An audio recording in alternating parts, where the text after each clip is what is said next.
Guys, thank you for joining me for another audio video, and we'll be reading Genesis 14, and I'll be reading from the King James Version, and it reads thus.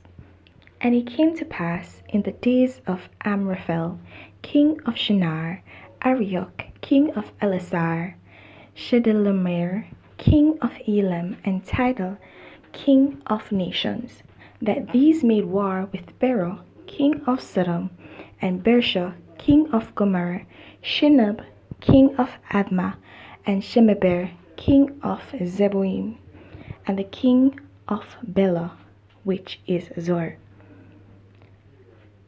All these were joined together in the vale of Siddim, which is the salt sea. Sorry about that. 12 years they served Chedorlaomer, and in the 13th year they rebelled. And in the 14th year came Chedorlaomer and the kings that were with him, and smote the Rephaims in Ashtaroth, Karnaim, and the Zuzims in Ham, and the Emims in Sheveh Kiriathaim, and the Erites in their Mount Seir unto Elparan, which is by the wilderness. And they returned and came to En-Mishpath, which is Kadesh, and smote all the country of the Amalekites, and also the Amorites, and dwelt in Ezezon Tamar. And there went out the king of Sodom, and the king of Gomorrah, and the king of Admah, and the king of Zeboim, and the king of Bela, the same is Zohar, and they joined battle with them in the vale of Siddim, with Chedorlaomer, the king of Elam, and with Tidal, king of nations, and Amraphel, king of Shinar, and Arioch, king of Elasar. 4 kings were with 5. And the vale of Siddim was full of slime pits, and the kings of Sodom and Gomorrah fled, and fell there, and they that remained fled to the mountain. And they took all the goods of Sodom and Gomorrah, and all their victuals, and went their way. And they took Lot, Abram's brother's son, who dwelt in Sodom, and his goods, and departed. And there came one that had escaped, and told Abram the Hebrew, for he dwelt in the plain of Mamre the Amorite, brother of Eshcol, the brother of Ener, and these were confederate with Abram. And when Abram heard that his brother was taken captive, he harmed his trained servants born in his own house, 318, and pursued them unto Dan. And he divided himself against them, he and his servants, by night, and smote them, and pursued them unto Hobah, which is on the left hand of Damascus. And he brought back all the goods, and also brought again his brother Lot, and his goods, and the women also, and the people. And the king of Sodom went out to meet him after he returned from the slaughter of Chedorlaomer, and of the kings that were with him, and the valley of Sheveh, which is the king's dale. And Melchizedek, king of Salem, brought forth bread and wine, and he was the priest of the Most High God. And he blessed him and said, Blessed be Abram of the Most High God, possessor of heaven and earth.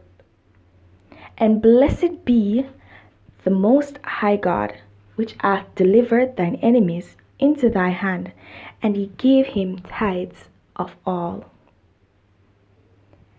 And the king of Sodom said unto Abram, Give me the persons and take the goods to thyself.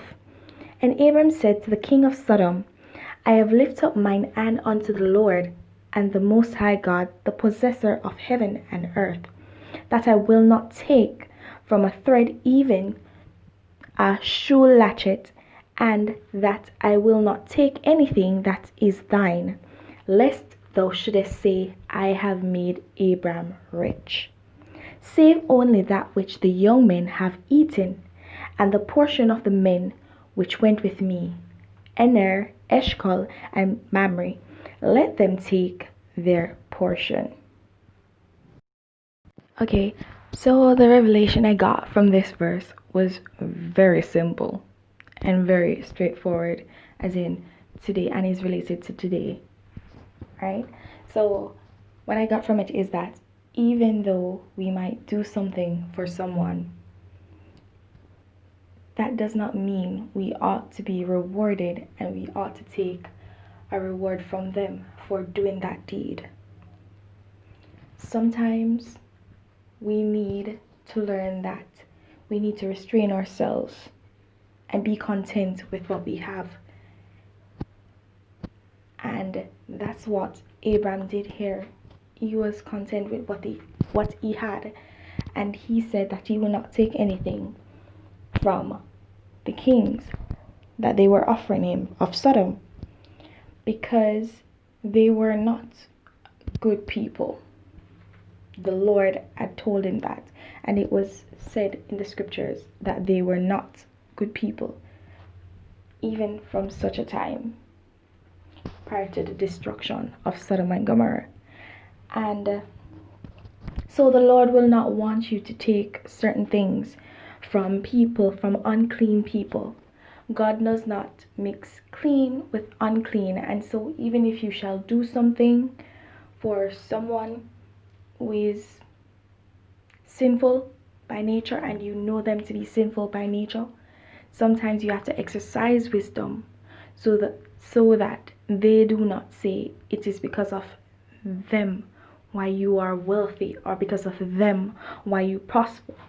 Let God be the one who is actually glorified through you in everything you do. And so there you have it. Not everything you do you should be rewarded for.